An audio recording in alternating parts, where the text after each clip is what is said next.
ಈ ವಾರದ ಪತ್ರಿಕಾಗೋಷ್ಠಿಗೆ ಎಲ್ಲ ಮಾಧ್ಯಮ ಮಿತ್ರರ ಸ್ವಾಗತ.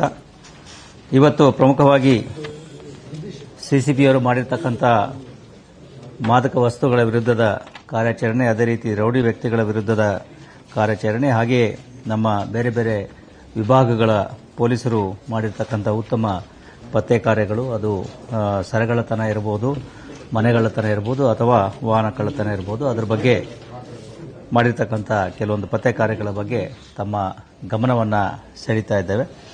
ಮೊದಲನೇದಾಗಿ ಸಿಸಿಬಿಯವರು ಈ ಮಾದಕ ದ್ರವ್ಯ ನಿಗ್ರಹ ದಳದ ಅಧಿಕಾರಿ ಮತ್ತು ಸಿಬ್ಬಂದಿಗಳು ಇದೇ ತಿಂಗಳ 22ನೇ ತಾರೀಕಿನಂದು ದೊರೆತಿರ್ತಕ್ಕಂಥ ಒಂದು ಖಚಿತ ವರ್ತಮಾನದ ಮೇರೆಗೆ ಬ್ಯಾಡ್ರಳ್ಳಿ ಪೊಲೀಸ್ ಠಾಣೆ ಭಾಗದಲ್ಲಿ ಕಾರ್ಯಾಚರಣೆಯನ್ನು ನಡೆಸಿ ಅಲ್ಲಿ ಓರ್ವ ವ್ಯಕ್ತಿಯನ್ನು ಬಂಧಿಸಿ ಆತನಿಂದ ಕೆಲವೊಂದು ಮಾದಕ ವಸ್ತುಗಳನ್ನು ವಶಪಡಿಸಿಕೊಂಡಿರುತ್ತಾರೆ. ಪ್ರಮುಖವಾಗಿ MDMA 52 ಗ್ರಾಂ, ಅದೇ ರೀತಿ ಎಕ್ಸ್ಟಸಿ ಪಿಲ್ಸ್ 5 ಗ್ರಾಂ, ಹೈಡ್ರೋ ಗಾಂಜಾ 98 ಗ್ರಾಂ, ಈ ರೀತಿ ವಸ್ತುಗಳನ್ನು ವಶಪಡಿಸಿಕೊಂಡಿದ್ದು ಅದರ ಒಟ್ಟು ಮೌಲ್ಯ ಸುಮಾರು 10 ಲಕ್ಷ ರೂಪಾಯಿ ಆಗಿರುತ್ತದೆ ಎಂದು ಅಂದಾಜಿಸಲಾಗಿದೆ. ಆರೋಪಿ ಮೂಲತಃ ಕೇರಳ ಮೂಲದವನಾಗಿದ್ದು ಆತ ಇನ್ನೊಬ್ಬ ಕೇರಳ ಮೂಲದ ಆತನ ಸ್ನೇಹಿತನೊಂದಿಗೆ ಜೊತೆಗೆ ಕೆಲವೊಂದು ವಿದೇಶದ ವ್ಯಕ್ತಿಗಳೊಂದಿಗೆ ಸೇರಿಕೊಂಡು ಈ ರೀತಿ ಮಾದಕ ವಸ್ತುಗಳ ವ್ಯವಹಾರದಲ್ಲಿ ಭಾಗಿಯಾಗಿರ್ತಕ್ಕಂಥದ್ದು ತನಿಖೆಯಲ್ಲಿ ತಿಳಿದು ಬಂದಿದೆ. ಈತನ ಮೇಲೆ ಹಳೆಯ ಪ್ರಕರಣಗಳು ಯಾವುದೂ ಇಲ್ಲ, ಆದರೆ ಈತನ ಅಸೋಸಿಯೇಟ್ಸ್ ಏನಿದ್ದಾರೆ ಅವರನ್ನು ಪತ್ತೆ ಹಚ್ಚಲಿಕ್ಕೆ ಪೊಲೀಸರು ಈಗ ಪ್ರಯತ್ನಗಳನ್ನು ಮಾಡ್ತಾ ಇದ್ದಾರೆ.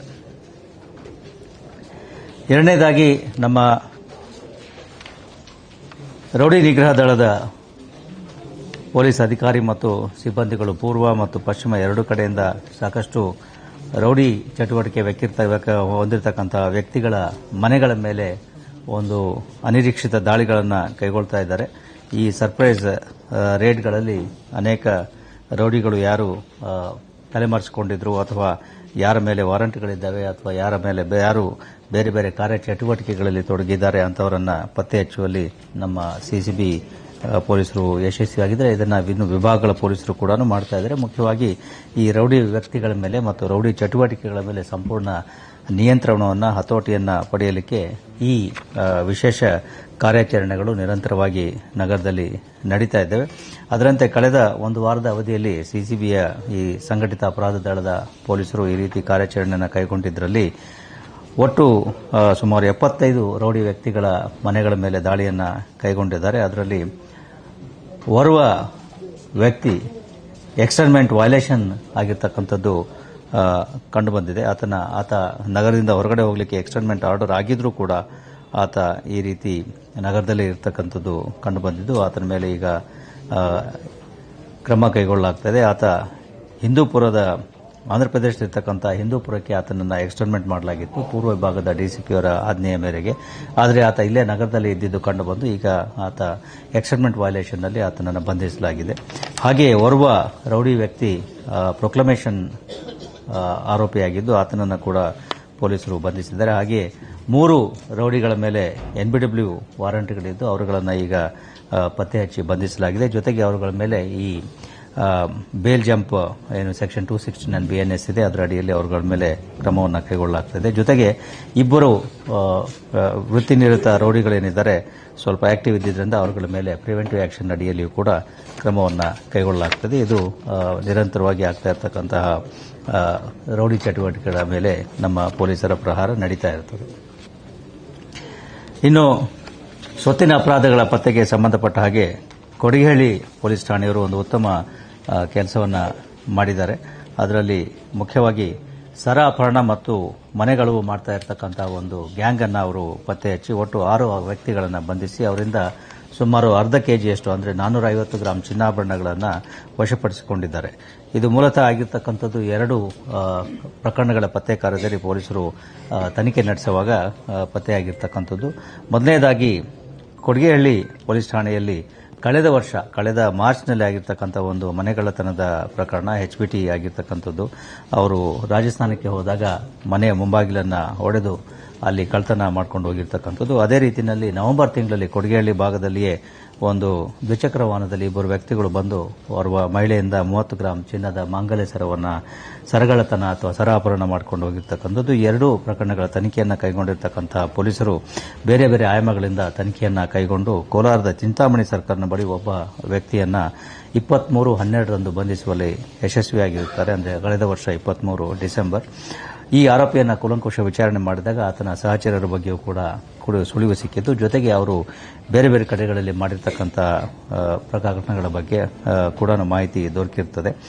ಇವರ ಪತ್ತೆಯಿಂದ ಒಟ್ಟು 6 ಜನರನ್ನ ಹಂತ ಹಂತವಾಗಿ ಬಂಧಿಸಲಾಗಿದ್ದು, ಇವರುಗಳ ಬಂಧನದಿಂದ ಮತ್ತು ಅವರ ಕೂಲಂಕುಷ ವಿಚಾರಣೆಯಿಂದ ಒಟ್ಟು 8 ಚೈನ್ ಸ್ನ್ಯಾಚಿಂಗ್ ಪ್ರಕರಣಗಳು ಹಾಗೂ 5 HPT ಪ್ರಕರಣಗಳು ಈಗ ಪತ್ತೆಯಾಗಿದ್ದಾವೆ. ಅದರಲ್ಲಿ ಮುಖ್ಯವಾಗಿ ಕೊಡಿಗೇಹಳ್ಳಿ ಪೊಲೀಸ್ ಠಾಣೆಯಲ್ಲಿ 5 ಮನೆಗಳ್ಳತನದ ಪ್ರಕರಣಗಳು, 1 ಸರಾಪಹರಣ ಪ್ರಕರಣ, ಅದೇ ರೀತಿ ಬಾಗರೂರು ಪೊಲೀಸ್ ಠಾಣೆಯ 1 ರಾಬರಿ ಪ್ರಕರಣ, ಅಮೃತಹಳ್ಳಿ ಪೊಲೀಸ್ ಠಾಣೆಯ 1 ಸರಾಪಹರಣ ಪ್ರಕರಣ, ಸಂಜಯನಗರ ಪೊಲೀಸ್ ಠಾಣೆಯ 1 ಸರಾಪಹರಣ ಪ್ರಕರಣ, ಆಟಿನಗರ ಪೊಲೀಸ್ ಠಾಣೆಯ 1 ಸರಾಪಹರಣ ಪ್ರಕರಣ ಮತ್ತು ವೈಟ್ಫೀಲ್ಡ್ ಪೊಲೀಸ್ ಠಾಣೆಯ 1 ಸರಾಪಹರಣ ಪ್ರಕರಣ, ಕಾಡುಗೋಡಿಯದು ಕೂಡ 1 ಸರಾಪಹರಣ, ವರ್ತೂರು ಪೊಲೀಸ್ ಠಾಣೆಯ 1 ರಾಬರಿ ಪ್ರಕರಣ. ಹೀಗೆ ಒಟ್ಟು 13 ಪ್ರಕರಣಗಳು ಈಗ ಪತ್ತೆಯಾಗಿದ್ದು, ಈ ಮೇಲೆ ತಿಳಿಸಿದಂತೆ ಸುಮಾರು 450 ಗ್ರಾಂನಷ್ಟು ಚಿನ್ನಾಭರಣಗಳು ರಿಕವರಿ ಆಗಿರುತ್ತೆ. ಒಟ್ಟು ಮೌಲ್ಯ ಸುಮಾರು 28-30 ಲಕ್ಷ ಆಗಬಹುದು ಅಂತ ಹೇಳಿ ಅಂದಾಜಿಸಲಾಗಿದೆ. ಈ ಆರೋಪಿಗಳ ಪೈಕಿ ಕೆಲವರು ಹಳೆಯ MOV ಆರೋಪಿಗಳು ಕೂಡ ಆಗಿರ್ತಕ್ಕಂಥದ್ದು ಕಂಡುಬಂದಿದೆ. ಆದ್ದರಿಂದ ಪದೇ ಪದೇ ನಾವು ಸಾರ್ವಜನಿಕರಲ್ಲಿ ಅಪೀಲ್ ಮಾಡ್ತಕ್ಕಂಥದ್ದು, ಈ ಮನೆಯಿಂದ ಹೊರಗಡೆ ಎಲ್ಲಿಗಾದರೂ ಹೊರಗಡೆ ಹೋಗುವಾಗ ಪ್ರಮುಖವಾಗಿ ಬೀಗ ಹಾಕ್ಕೊಂಡು ಹೋಗ್ತಕ್ಕಂಥ ಸಂದರ್ಭದಲ್ಲಿ ಎಚ್ಚರಿಕೆಯನ್ನು ವಹಿಸಿ. ಕಳ್ಳರಿಗೆ ಅದು ಒಂದು ರೀತಿಯಲ್ಲಿ ಇನ್ವಿಟೇಷನ್ ಥರ ಆಗಬಾರದು. ಅದನ್ನು ಗಮನದಲ್ಲಿಟ್ಕೊಂಡು ತಾವು ಮನೆ ಊರಿಗೆ ಹೋಗುವಾಗ ಸ್ವಲ್ಪ ಜಾಗರೂಕತೆ ವಹಿಸಬೇಕಾಗ್ತದೆ. ಅದೇ ರೀತಿ ಚಿನ್ನಾಭರಣಗಳನ್ನು ಧರಿಸಿಕೊಂಡು ನಗರದ ರಸ್ತೆಗಳಲ್ಲಿ ಹೋಗುವಾಗ ಸ್ವಲ್ಪ ಎಚ್ಚರಿಕೆ ಇರಲಿ. ಈ ರೀತಿಯ ಕಳ್ಳರು ಹೊಂಚು ಹಾಕ್ತಾ ಇರ್ತಾರೆ. ಅದ್ರ ಬಗ್ಗೆ ಈಗಾಗಲೇ ನಾವು ಸಾಕಷ್ಟು ಜಾಗರೂಕತೆಯನ್ನು ಮೂಡಲಿಕ್ಕೆ ಪ್ರಯತ್ನಗಳನ್ನು ಮಾಡ್ತಾ ಇದ್ದೀವಿ. ಅದಕ್ಕೆ ಪೂರಕವಾಗಿ ಈಗ ಕುಮಾರಸ್ವಾಮಿ ಲೇಔಟ್ ಪೊಲೀಸ್ ಠಾಣೆಯಲ್ಲಿಯೂ ಕೂಡ ಇದೇ ರೀತಿ ಚಿನ್ನದ ಸರಗಳನ್ನು ಅಪಹರಣ ಮಾಡ್ತಾ ಇರತಕ್ಕಂಥ ಹೊರ ರಾಜ್ಯದ ಓರ್ವ ಮಹಿಳೆಯನ್ನ ಬಂಧಿಸಿ ಆಕೆಯಿಂದ ಸುಮಾರು 125 ಗ್ರಾಂ ಚಿನ್ನದ ಸರಗಳನ್ನು ವಶಪಡಿಸಿಕೊಂಡಿದ್ದಾರೆ. ಒಟ್ಟು 9 ಲಕ್ಷ ಮೌಲ್ಯದ ಈ ವಸ್ತುಗಳಾಗಿರುತ್ತವೆ ಮತ್ತು 3 ಕೇಸ್ಗಳು ಈ ಪ್ರಕರಣಗಳು ಇದರಲ್ಲಿ ಪತ್ತೆಯಾಗಿರುತ್ತವೆ. ಈಕೆ ಆಲ್ಮೋಸ್ಟ್ ರೆಡ್ ಹ್ಯಾಂಡ್ ಆಗಿಯೇ ಸಿಕ್ಕಿ ಬಿದ್ದಿರತಕ್ಕಂಥದ್ದು ಕಂಡುಬರುತ್ತದೆ.